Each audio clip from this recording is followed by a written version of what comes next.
Welcome to FVT channel. 3 preview கொஞ்சம் பார்த்துடலாம். நம்ம ஹீரோ பார்க்க ஒரு புது ஸ்கூலுக்கு வரான். அங்கே கிளாஸில் சரியான வரவேற்பு இல்லை. கிளாஸில் இருந்த மொம்பளுக்கு அவனையும் அடிச்சிடறான். அதை தொடர்ந்து பிஸ்னஸ்மேன் அந்த கேர்ளும் டாங்கியங் பற்றி பேசி முடிவுக்கு வராங்க. இன்னொரு பக்கம் டாங்கியங்க்கு அவன் ஸ்கூல்ல நேரம் சரியில்லாமல் போயிடுது.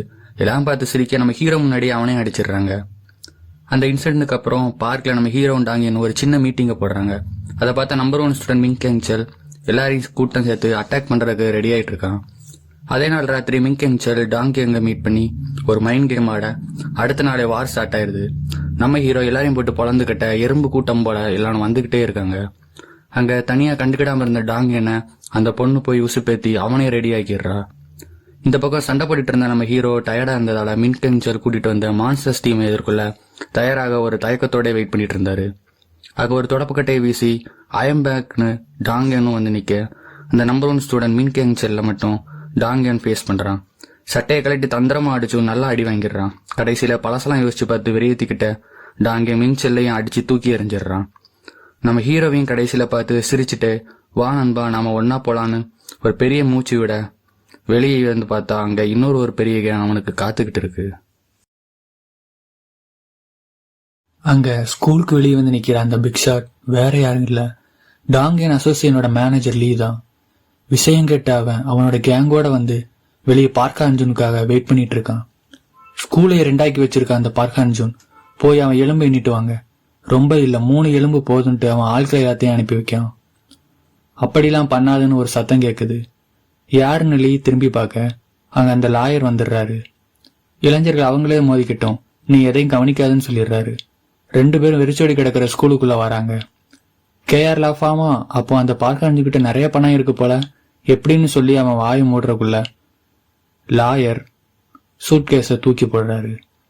1 இல்ல 2 இல்ல, அங்க 3 சூட்கேஸ் இருக்கு. உனக்கு இது சரியான நஷ்டீடா இருக்குன்னு லாயர் சொல்ல, பரவாயில்ல உனக்கு என்னை பத்தி நல்லா தெரிஞ்சிருக்குன்னு லீ சொல்றான். எனக்கு எப்பவுமே மஞ்சள் கலரா இருக்கிற விஷயம் தான் பிடிக்கும், உள்ள இருக்கிற இந்த ஸ்கூல் ரெக்கார்டு மாதிரின்னு சூட்கேஸை திறக்கிறாரு. என்ன எல்லாமே எல்லோவா இருக்குன்னு லீ சொல்ல, அதுதான் டுமாரோ ஹெட்லைனா வரப்போகுது. டாங்கியன் ஹை ஸ்கூல் கேங்ஸ்டர் அலோவ் பண்ணுது, கிரைம் பண்றதுக்கு ட்ரைனிங் கொடுத்து ஆட்களை வளர்த்து விட்டுட்டு இருக்குன்னு வரப்போகுது. நீங்க எப்படி ஃபவுண்டேஷனுக்கு வர்ற பணத்தெல்லாம் திட்டுனீங்க, இல்லீகலா லேண்ட் வாங்கினது, டாக்ஸ் கட்டாம மறைச்சதுன்னு எல்லாமே. சரி நான் ஏதாச்சும் விட்டுருந்தா ஞாபகப்படுத்துன்னு லீய பார்த்து கேட்கறாரு. உனக்கு எப்படி இது எல்லாத்தையும் என் முன்னாடி வந்து சொல்ல தைரியம் வந்துச்சு? நீ உயிரோட இங்க இருந்து போக முடியும்னு நினைக்கியா? இங்க உன்னோட சேர்ந்து அந்த 9 உயிரும் போக போகுதுன்னு லீ சொல்ல, என்னை கொண்டுட்டா இது எல்லாம் முடிஞ்சுன்னு தப்பு கணக்கு போடுறியா? உன்னோட ஆர்கனைசேஷனும் என்னோட லாப் ஆகும் போது நான் எது ஜெயிக்கணும்னு நினைக்க அப்படின்னு அவரு சொல்ல, கத்தியை இழுத்து இன்னும் கொஞ்சம் நெருக்கி லாயரை கழுத்துக்கிட்ட ஒருத்தன் கொண்டு வரான். நீ கொடுத்த மர்டர் சார்ஜ் உனக்கே திரும்ப போகுதுன்னு லாயர் சொல்லிடுறாரு. கொஞ்சம் குழப்பமான லீ கத்தி எடுக்க சொல்லிட்டு, சரி எனக்கு எந்த பாதகமும் இல்லாம இருக்க நான் என்ன பண்ணணும், உனக்கு என்ன வேணும்னு சொல்லுன்னு கேக்குறான். அந்த ஸ்கூலை மட்டும் என்கிட்ட ஒப்படைச்சிருன்னு லாயர் சொல்லிடுறாரு. என்னது ஸ்கூலான்னு லீ முழிக்கிறான். அங்க இன்னொரு பக்கம் நம்ம ஹீரோ பார்க் அர்ஜுன் அவங்க கேங்ல இருக்கிற அந்த பெண்ணோட ஒரு ஹாஸ்பிட்டல்ல இருக்கிறான். நீ என்ன மனுஷனா இல்ல ரோபோவா? இங்க இவ்வளவு நடந்திருக்கு, எல்லாரும் அடிச்சு போட்டிருக்க, எதுவுமே நடக்காத மாதிரி எப்படி அசால்ட்டா இருக்க? உனக்கு எதுவுமே ஆன மாதிரி தெரியல, உடம்பு முழுக்க அங்கங்க அடிபட்டு பேண்டேஜ் போட்டு சுத்தி இருந்த நம்ம ஹீரோவை பார்த்து கேட்கறான். அதுக்கு நம்ம ஹீரோ நான் ஒன்னும் அவ்வளவா நல்லா இல்லைன்னு சொல்லிடுறான். அந்த நேரத்துல சடனா டாக்டர் கதவை திறந்துட்டு உள்ள வராரு. 2 பேரும் வேகமா இருந்துச்சு என்னன்னு கேக்குறாங்க. டாக்டர் என்னால நம்ப முடியல, இந்த டாங்கியன் எப்படி இந்த அளவுக்கு வலிய பொறுத்துட்டு இருந்தான்? முன்னாடி என்ன பார்க்க வரும்போது இந்த அளவுக்கு அவன் இல்ல, அவன் இப்ப மோசமா தான் இருக்கான். என் கண்காணிப்புலயே இன்னும் கொஞ்ச நாள் அவன் இருக்கணும். சரி அடுத்து நான் சொல்ல மறந்துட்டேன், நான் பண்ண ஆபரேஷன் சக்சஸ்ஃபுல்லுன்னு சொல்லிடுறாரு. சீக்கிரமே அவன் குணமாகி வரும்னு வேண்டிக்குவாங்கன்னு டாக்டர் சொல்ல, அங்க இருந்த நம்ம ஹீரோ பார்க் அர்ஜுனுக்கு ஒரு நல்ல ரிலீஃபா இப்ப இருக்குது. இன்னொரு பக்கம் ஒரு கமிட்டி பில்டிங்ல பிசினஸ் மேன் உட்கார்ந்து இருக்காரு. அங்க ஒரு பக்கம் எங்களோட யூத் வெல்ஃபேர் இன்டர்வியூ டீம்ல ஒரு மெம்பரா இருந்து ஹெல்ப் பண்ணதுக்கு ரொம்ப நன்றின்னு ஒரு லேடி ஆபீசர் சொல்றாங்க. இது கண்டிப்பா நிறைய ஸ்டூடெண்ட்ஸ்க்கு ஹெல்ப் பண்ணிருக்கும்னு அவங்க சொல்ல, நிச்சயம் ஹெல்ப் பண்ணிருக்கும்ட்டு அங்க இருந்த பையன் சொல்லிடுறான். அங்க இருந்த பிசினஸ் மேன் போன்ல டாங்கியன் ஸ்கூலோட ரியல் கேங்ஸ்டர் பத்தி ஒரு ஸ்மால் ஹிஸ்டரி கொடுத்திருக்குன்னு அதை படிச்சிட்டு இருக்காரு. அந்த ஸ்கூல்ல டாமினண்டா இருந்த கேங்க குரூப் ஏன்னு சொல்றாங்க. அவங்க மொத்த ஸ்கூலையும் கையில எடுத்துக்கிட்டு மாணவர்களை மிரட்டி பணம் பறிக்காங்க. அதுக்கு இணங்காத மாணவர்களை ஹிஸ்டரி புக்லயே படிக்காத அளவுக்கு கொடூரமான சில செயல்களை செஞ்சு ரொம்ப துன்புறுத்திட்டு வந்திருக்காங்க அப்படின்னு போட்டிருக்கு. அதை ரீட் பண்ணிட்டு இருந்த பிசினஸ் மேன் முடிச்சிட்டு அங்க இருந்து எந்திக்காரு. அங்க பக்கத்துல இருந்து சத்தம் வருது. அவர் திரும்பி பார்க்க அந்த பையன் பேச ஆரம்பிக்கிறான். நான் கொஞ்சம் மூட் ஆஃப்ல தான் இருக்கேன். என்னோட மேனேஜ்மெண்ட் டீம் என்னோட ஷெட்யூலை எப்பவுமே ஈஸியா போடுறதே இல்லை. இப்ப அட்டன் பண்ண யூத் ப்ரோக்ராம்ல இருந்து முன்னாடி பண்ண மைனர் மேகசின் எல்லாமே கொஞ்சம் என்ன பரபரப்பா வச்சிருக்குன்னு சொல்றான். அடுத்து இன்னைக்கு இன்டர்வியூ ப்ரோக்ராம் கூட உங்களால தான் கேள்விப்பட்டேன்னு ஸ்மார்ட்டா சொல்லிட்டு இருக்கான். இவ்வளவு நேரம் நம்ம பிசினஸ்மேன் நின்று யோசிக்க வச்சிட்டு இருந்த இந்த பையன் வேற யாரும் இல்ல, ஒட்டுமொத்த சிட்டியையே ஆட்டி படைச்சிட்டு இருந்த அந்த நெக்ஸஸ் கேங்கோட நம்பர் 1 கேங்ஸ்டர் கிம் சான் சூ தான். நான் நிஜமாவே பிரசிடண்டா இருக்கிற உங்களை மாதிரியான ஆட்களுக்கு முன்னாடி நிக்கிறத என்னோட கௌரவமா பெருமை நினைக்கிறேன்னு சான் சூ சொல்ல, ஓ நீயா இப்படி பேசிட்டு இருக்க, நான் யாருங்கிறத மறந்துட்டியான்னு கேக்குறாரு. கண்டிப்பா இல்லவே இல்ல, இப்ப எல்லாம் முன்னாடி மாதிரி இல்ல, மாறிக்கிட்டே இருக்குன்னு சான் சூ சொல்றான். அதுக்கு நம்ம பிசினஸ்மேன், பாஸ்ட் இஸ் பாஸ்ட், இப்ப நான் ஒரு பெரிய கம்பெனியோட பிரசிடென்ட் அண்ட் நீ ஒரு ப்ரோ கேமர், நாம ஜஸ்ட் அமைதியா உட்காந்து பேசிட்டு இருக்கோம்னு சொல்றாரு.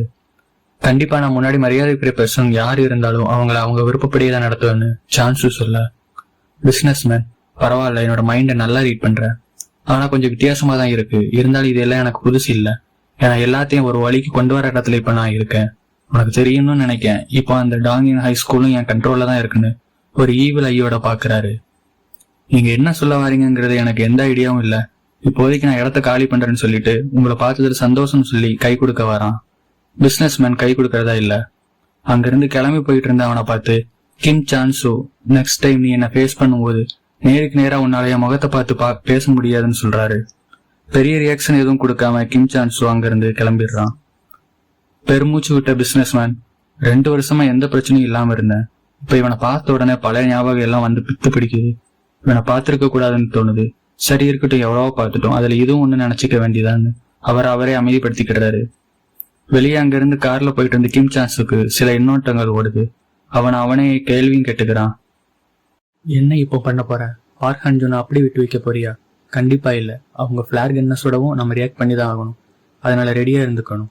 ஆனா அப்படி ஒரு ஃபைட் ஸ்டார்ட் ஆனா கண்டிப்பா சவுத் கொரியாவோட பிக்கஸ்ட் ஃபைட்டா இருக்கும்னு அவனோட ஈவில் மைண்ட்ல ஓடிட்டு இருக்கு. அன்னைக்கு ராத்திரி சவுத் கொரியாவோட கேபிட்டல் சிட்டியான சோல்ல ஒரு பெரிய பில்டிங்ல முக்கியமான மீட்டிங் ஒன்று போயிட்டு இருக்கு. அங்க அந்த மீட்டிங்ல சோல்ல தனித்தனியா இருக்கிற டெரிட்டரி பிரான்ச் மேனேஜர்ஸ் எல்லாரும் வந்திருக்காங்க. அங்க இருந்த ஒருத்தன், எனக்கு ஒரு அர்ஜென்ட் கால் வந்ததுன்னு வந்தேன், எனக்கு இன்னொரு அர்ஜென்ட் ஒர்க் வேற இருக்கு, ஸோ கொஞ்சம் சீக்கிரம் போக வேண்டியிருக்குன்னு சொல்றான். அங்க இருந்தவங்க எல்லாம் இது எல்லாருக்கும் இப்படிதான் நடக்கும், ஆனா நம்ம கொடுக்குற ஆர்டர் படிதானே இருந்தாங்கன்னு பேசிக்கிறாங்க. மீட்டிங்ல ஒருத்தன், நாம எல்லாரும் இங்க இருக்கிறதுக்கு ரீசன் பார்க் ஹன்ஜூனான்னு கேட்கான். இன்னுமா அந்த கிம் சான்ஸ் அவன் பணத்தை வச்சு பார்க்க தோக்கடிக்க முடியலன்னு மறுபடியும் மத்தவங்களை பார்த்து கேட்கறான். ஒருத்தர் மாத்தி ஒருத்தர் ஏன் இங்க வந்திருக்கோன்னு கேட்டு புலம்பிட்டு இருக்காங்க. அதுல இன்னொருத்தன், யாருப்பா அந்த பார்க் ஹன்ஜூன், அவனுக்காக தான் நம்ம எல்லாரும் இங்க கால் பண்ணி வர வச்சிருக்காங்களான்னு கேட்கான். அதுலயும் ஒருத்தன் சிரிச்சுக்கிட்டே, நெக்ஸஸ்ல நீ லாஸ்ட் இயர் ஜாயின் பண்ணதுல இருந்து இப்பதான் உருப்படியா கேட்டிருக்கேன்னு சிரிக்கான். சரி சொல்றேன் கேளுன்னு கதைய சொல்றான். 2 வருஷத்துக்கு முன்னாடி ஒரு சூப்பர் டேஞ்சரஸ் காய் இருந்தான், அவன் தான் இந்த பார்க் ஹன்ஜூன். அவன் சோல்ல இருக்கிற ஒரு சின்ன டெரிட்டரிக்கு ஹெட்டா இருந்தான்.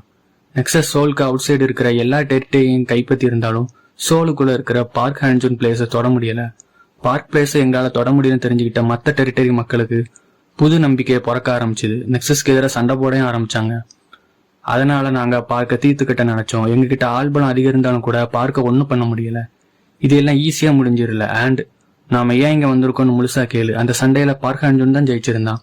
நம்ம அவ்வளவு பெரிய படைய வச்சு ஒன்னும் பண்ண முடியல. ஒட்டுமொத்த நெக்ஸஸும் தத்தளிக்க ஆரம்பிச்சிட்டுன்னு சொல்லிட்டு இருக்கான். ஹே நில்லு, இது எல்லாம் பாசிபிளான்னு ஒருத்தன் கேட்க, ஆமா ஏன் சண்டை போட்டது அப்படி ஒரு ஃப்ரீக்கிங் மான்ஸ்டர்னு சொல்றான். டீம்ல இன்னொருத்தன் இந்த விஷயத்துக்கு தான் எல்லாரும் வந்திருக்கோமான்னு கேட்கான். நீ ரொம்ப யோசிக்காத, உன் இடம் உனக்கு வேணுமா வேண்டாமான்னு அவன் கேட்கறதுக்குள்ள ஒருத்தன் கையை வச்சு மறைச்சு அவனை ஸ்டாப் பண்ணிடுறான். அவன் சரியா தானே கேட்கான், இது எல்லாம் 2 வருஷம் முன்னாடி தானே நெக்ஸஸ்க்கு நடந்தது, இப்ப நெக்ஸஸ் ஓவர் ரியாக்ட் பண்றாங்களான்னு கேட்கான். பார்க் ஹன்ஜூன் என்னதான் சண்டை போட்டாலும் சாதாரண பொடிப்பையதான்னு சேர்த்து கேட்கான். அங்க நின்றுகிட்டு இருந்த ஒருத்தன், கண்டிப்பா எதையும் ஈஸியா எடுத்துக்கிட முடியாது, நாம கொஞ்சம் கேர்ஃபுல்லா இருக்க வேண்டியது அவசியம் தான் சொல்றான். அங்க சோஃபால இருந்த இன்னொருத்தன், இது எல்லாம் என்னைக்காவது மோசமா போலாம், அதுக்குள்ள ஏதாச்சும் பண்ணுவோம்னு சொல்றான். ஃபுட் ஸ்டெப்ஸ் சவுண்டு கேக்குது, யாரோ உள்ள நடந்து வராங்க. அது அந்த கிம் சான்சு தான். ஹே காய்ஸ், எப்படி இருக்கீங்க? யாரோ நம்ம ஏன் இங்க வந்திருக்கோம்னு கேட்ட மாதிரி இருந்துச்சு. சாரி, நான் லேட்டா வந்ததுக்கு. மீட்டிங் முடியும் கண்டிப்பா இல்லாத சாப்பிட்டு தான் போகணும். சரி விஷயத்துக்கு வரேன். பார்க் ஹன்ஜூன் அடுத்த ஸ்டெப் எடுத்து வச்சுட்டான். எனக்கு என்னமோ வார் தான் பெஸ்ட் ஆப்ஷன் தோணுது. இது என்னவோ ஏன் முடிவா இருந்தாலும் உங்க எல்லாரையும் வர வச்சு கேட்கணும்னு தோணுச்சுன்னு அவன் சொல்லிட்டு இருக்கான். அவனை நிப்பாட்டு, நாம கேர்ஃபுல்லா இருந்துக்கலாம், அதுக்குன்னு வாரெல்லாம் தேவையா? நீ என்னமோ இது ரொம்ப பெருசுப்படுத்துற மாதிரி தெரியுது, வெறும் ஒரு ஸ்கூலை தானே கைப்பற்றிருக்கான்னு சொல்றான். அதுக்கு என்ன இப்போன்னு திரும்பியும் கேட்கான். அதுக்கு கிம் சான்சு, நான்லாம் எந்த வம்பும் பண்ண நினைக்கல, இது சரின்னு தோணுதுன்னு சொல்றான். கூட்டத்துல ஒருத்தன் அவன் சொல்றதுல எந்த தப்பும் இல்ல, அவனை ஏன் கிட்ட விட்டுருங்கன்னு கேட்கான். கிம் சான்ஸும் அதுக்கு இது உனக்கு ஓகேன்னு தெரியல, நான் யூஸ் பண்ண பழைய மெத்தட் அகைன் ஈஸியா ஒர்க் அவுட் ஆகுமான்னு தெரியல, இப்ப அவனுக்கு சப்போர்ட்டா கூட ஒரு ஆள் இருக்கிற மாதிரி தெரியுதுன்னு கேட்கான். என்னோட தழும்ப பார், இது வந்ததுல இருந்து அவனை எப்ப தீர்த்து கட்டலான்னு வெறியோட இருக்குன்னு சொல்லிடுறான். சரி சரி கூல் டவுன், பார்க்க அஞ்சனை நீயே சாப்பிட்டுக்கோ, நான் உன் பக்கம்தான். காய்ஸ் என்ன சொல்றீங்கன்னு கிம் சான்ஸோ கேட்க, அந்த மீட்டிங் வந்து எல்லாருமே சரி சரி நாங்களும் ஒத்துக்கோன்னு முன்மொழிகிறாங்க. அப்போ இனி பார்க்க அஞ்சோன் இந்த இன்சானே பார்த்துக்கிடட்டும், மீட்டிங் நல்லபடியா முடிஞ்சதுன்னு சொல்லிட்டு கிம் சான்ஸோ அதோட சேர்ந்த மத்த எல்லாரும் கிளம்பிடுறாங்க. அங்க வெறியோட வெயிட் பண்ணிட்டு இருந்த இன்சான் கடைசியில என்னோட நாள் வந்துட்டுன்னு கத்துறான். பைக்கர்ஸ் எல்லாரும் வேகமா போறாங்க. அங்க ஒரு லைட் ஹவுஸ் கிட்ட போய் நிக்காங்க. அங்க கண்ணுல வக்கரத்தை ஏத்திக்கிட்டு இருந்த இன்சான், காய்ஸ் நம்ம இவ்வளவு நாள் வெயிட் பண்ணிட்டு இருந்த அந்த டே வந்துட்டுன்னு கத்துறான். தட்டி தடுமாறி எந்திரிச்சவங்க, நீ நிஜமாதான் சொல்றியா, பார்க்க அஞ்சனை கொல்ல போறோமான்னு ரொம்ப ஆர்வத்தோட கேட்கான். அடுத்த நாள் காலையில நம்ம ஹீரோ பார்க்க அஞ்சனும் அந்த பிசினஸ் மேனும் ஒரு சீல் பண்ணிருந்த பழைய பில்டிங்க்கு போறாங்க. பிசினஸ் மேன், உனக்கு ரொம்ப குழப்பமா இருக்கா, எனக்கு உன்னை பத்தி எல்லாமே தெரியும், ஆனா உனக்கு தான் என்னை பத்தி எதுவும் தெரியாது. நான் எப்படி இவ்வளவு சம்பாதிச்சேன், ஏன் கிம் சான்ஸுவை வெறுக்கிறேன், ஏன் பழி தீர்க்கணும்னு நினைக்கன்னு உனக்கு எதுவும் ஐடியா இருக்கான்னு கேட்காரு. சரி உள்ளவான்னு சொல்லிட்டு 2 பேரும் உள்ள போறாங்க. பிசினஸ் மேன் கதையை சொல்ல ஆரம்பிக்கிறாரு. ஃபர்ஸ்ட் ஆஃப் ஆல், நான் யூஸ் பண்ணிட்டு இருக்கிற பணம் என்னோடது இல்ல, இந்த வீட்டு ஓனரோட பணம். சரியா 2 வருஷத்துக்கு முன்னாடி எனக்கு ஒரு புத்திசாலி நண்பன் இருந்தான். நீ ஒருத்தர்கிட்ட நல்லா அட்டாச்சா இருந்தா நீ அவங்க கூட எப்போ பழக ஆரம்பிச்சேன்னு தெரியாது, அந்த அளவுக்கு நான் அவங்ககிட்ட ரொம்ப அட்டாச்சா இருந்தேன். நானும் என் நண்பனும் ஒருத்தர் நல்லா புரிஞ்சு வச்சுக்கிட்டவங்க. நாங்க ஒருத்தருக்கு ஒருத்தர் அடிக்கடி சண்டை போட்டுப்போம், ஆனா மறுபடியும் ஒன்று சேர்ந்துக்குவோம். அதுவும் அடுத்த நாளே நாங்க ஒரு ஃபேமிலி மாதிரி இருப்போம் எப்பவுமே. என் நண்பன் அவனோட புத்திசாலித்தனத்துல ஆர்டிபிஷியல் இன்டெலிஜென்ஸ் ட்ரேட் ஒன்ன டிசைன் பண்ணியிருந்தான். அதோட டிசைன் பக்காவா இருந்துச்சு. நிறைய statements, policies, wide variety of deals எல்லாமே அதை யூஸ் பண்ற அளவுக்கு ரொம்ப பெர்ஃபெக்டா அதை டிசைன் பண்ணியிருந்தான். ட்ரேடிங் பத்தி டாப் டு பாட்டம் அதுல எல்லாமே கவரா இருந்துச்சு. ஆனா ஒரு விஷயம் இருக்கு, இந்த ப்ராஜெக்ட் டிசைன் எல்லாமே உன்னோட நெக்ஸஸ் தோல்விக்கு அப்புறம் தான். நீ தோத்ததுக்கு அப்புறம் அவங்க எல்லாருக்குமே நாங்க இறையா தெரிஞ்சோம், யாரையுமே விட்டு வைக்கல. அந்த கோர்ட் ஜட்ஜ்மெண்ட்டுக்கு அப்புறம் எல்லாமே தலைகீழா மாறிடுச்சு. அங்கங்க தென்பட்ட எல்லா குரூப்பையுமே நெக்ஸஸ் உடைச்சாங்க, எங்களையும் அட்டாக் பண்ணாங்க. உனக்கு என்ன பத்தி நல்லாவே தெரியும், நான் அமைதியா இருக்கிற ஆள் இல்ல. நானும் திருப்பி சண்டை போட்டேன், என் ஃப்ரெண்டும் சண்டை போட்டான். நாங்க ஒரு வேட்டநாயங்க மாதிரி அவங்கள ஈஸியா விட்டுறல. நாங்க அன்னைக்கு சண்டைக்கு அப்புறம் அவங்க மறுபடியும் வரமாட்டாங்கன்னு நினைச்சோம், ஆனா அது ஒரு பெரிய அழிவா மாறிடுச்சு. என் நண்பன் வீட்டையே அவனோட சேர்த்து எரிச்சுட்டாங்க. அதை கேள்விப்பட்டு போன என்னைய அங்க இருந்த ஃபயர் ஃபைட்டர்ஸ் கிட்ட கூட விடல. நான் கத்துனேன், கதறினேன், உன்னை விட மாட்டேன் ஹையோக்குன்னு தீர்மானம் போட்டு அவங்கள பார்க்க போனேன். என் நண்பனை எப்படி உங்களுக்கு அப்படி பண்ண தைரியம் வந்துச்சுன்னு சட்டையை பிடிச்சு கேட்டேன். அதுக்கு அவன், நாங்க ஒன்றும் பண்ணலையா, ஜஸ்ட் அவங்க கிட்ட போய் சிகரெட் குடிச்சிட்டு இருந்தோம், அவ எங்களுக்கு மரியாதை கொடுக்கவே இல்லை, நாங்க அதுக்கு என்ன பண்ண, நாங்க யாருன்னு காமிச்சோன்னு சொன்னான். நான் கோவத்துல அடிக்க போனேன், என்னை அடிச்சு தூக்கி வீசிட்டு போயிட்டாங்க. ஏற்கனவே என் நண்பனையும் கொண்டுட்டாங்க. நான் அவங்களை எதிர்த்து நிக்க என்கிட்ட எதுவுமே இல்லாம இருந்தேன். ஒரு ஹெல்ப்லெஸ்ஸா என்னோட தோல்வி அக்செப்ட் பண்ணிக்கிற அளவுக்கு இருந்தேன். எல்லாத்தையும் பழைய மாதிரி மாத்த முடிஞ்சா நல்லா இருக்கும்னு நினைச்சேன். என்னால முடியாத பட்சத்துல சாகிறதுக்கு கூட ரெடியா இருந்தேன். அப்பந்தான் என் ஃப்ரெண்டு ஓபன் பண்ண அந்த ஏஐ ட்ரேடர் ஞாபகத்துக்கு வந்துச்சு. அது ரன்னிங் கண்டிஷன்ல போயிட்டு இருந்துச்சு. நாங்க அதை ஓப்பன் கண்டிஷனா பப்ளிக் ஷேர்ல வச்சிருந்தோம். எது எப்படி இருந்தாலும் நான் சாக ரெடியா இருந்தேன். அதனால கலெக்டா இருக்கிற கொஞ்ச நஞ்ச பணத்தை டொனேட் பண்ணிட்டு செத்துடலான்னு முடிவுக்கு வந்தேன். சிஸ்டம்குள்ள போய் நான் செக் பண்ணி பார்க்கும்போதுதான் எனக்கு ஒரு அதிர்ச்சி காத்திருந்தது. எங்க பேங்க் அக்கௌண்ட்ல அவ்வளோ பணம் இருந்துச்சு. அதை பார்த்து எனக்கு சந்தோஷப்படவா வருத்தப்படவான்னு கூட தெரியல. என்னோட அந்த சந்தோஷம் கொஞ்ச நேரத்திலேயே அந்த கோபத்துல மாறிட்டுச்சு. ஏன்னா இந்த சந்தோஷத்தை ஷேர் பண்ண அங்க என் நண்பன் கூட இல்லைன்னு நினைச்சு நான் ரொம்ப உருகி போயிட்டேன். ஆனா அந்த கோபம் தான் என்னை இப்போ உயிரோட வச்சிருக்கு. அந்த பணம் தான் கிம் சான்ஸு அழிக்க போகுதுன்னு நம்புறேன். இது விஷயமே இல்லை, எவ்வளவு பணம் செலவு பண்ணாலும் அந்த ஹயோக்க நாம தோக்கடிக்கணும்னு சொல்றாரு. சரி, இது எல்லாத்தையும் ஏன் இப்போ ஏன்ட்ட சொல்லிட்டு இருக்கீங்கன்னு நம்ம ஹீரோ கேட்கறான். வெரி சிம்பிள், இந்த மாதிரி விஷயம்தான் உனக்கு இன்னும் வெளியேற்றுற ஒரு ஸ்பார்க்கா இருக்கும். கண்டிப்பா இது உன்னை பின்வாங்க வைக்காத நான் நம்புறேன்னு பிசினஸ் மேன் சொல்லிட்டு கிளம்பிடுறாரு. அவரோட கார்ல அவர் போய்கிட்டு இருக்கும் போது கால் பண்ணி அவரோட டீம் மெம்பர் அந்த இன்ஸ்டாகிராம் பெண்ணோட ஷேர் பண்ணிக்கிறாரு. நான் பார்க்க அர்ஜுன் கிட்ட என்னோட கிரை பேபி ஸ்டோரியை சொல்லிட்டேன், முன்ன மாதிரி ஆளுங்க அதை எப்படி எடுத்துப்பீங்கன்னு அவகிட்ட கேட்கிறாரு. அதுக்கு அந்த கேர்ள், என்னால நம்ப முடியல, நீங்க உங்களை பத்தி இவ்வளவு பேசுங்களான்னு அவ சிரிச்சுக்கிட்டே கேட்கா. பரவாயில்லையே, உங்களுக்கு இப்போ ஒரு புது ஃப்ரெண்டு வேற கிடைச்சிட்டாங்க போலன்னு கேட்கா. சரி மறந்துடாதீங்க, இன்சான் தான் அடுத்த டார்கெட். அவன் சாதாரண ஆள் இல்ல, அவன் ஸ்ட்ரைட்டா தலைக்கு தான் குறி வைப்பான். கண்டிப்பா உங்களுக்கு தெரியும், நம்ம எனிமீஸ்ல யார் ஓவர் திங்கரோ அவங்கள விட டேஞ்சர் இந்த திங்கிங்கே பண்ணாத இன்சான் மாதிரியான ஆளுங்க தான். அதுக்கு பிசினஸ்மேன், கண்டிப்பா நீ சொல்றது சரிதான். இப்ப நான் ஹைவேல போயிட்டு இருக்கேன், இந்த டைம் அவங்க எதுவும் பண்ணாம இருக்கும்னு சொல்றதுக்குள்ள அவரோட கார் தடுமாறுற மாதிரி பைக்கர்ஸ் அங்க வந்து பெயிண்ட் வாலியெல்லாம் வீசி காரை நில தடுமாற வச்சிடுறாங்க. அந்த கேர்ள் ஓ ஜூன்வோன்னு கத்திக்கிட்டே இருக்கிறா.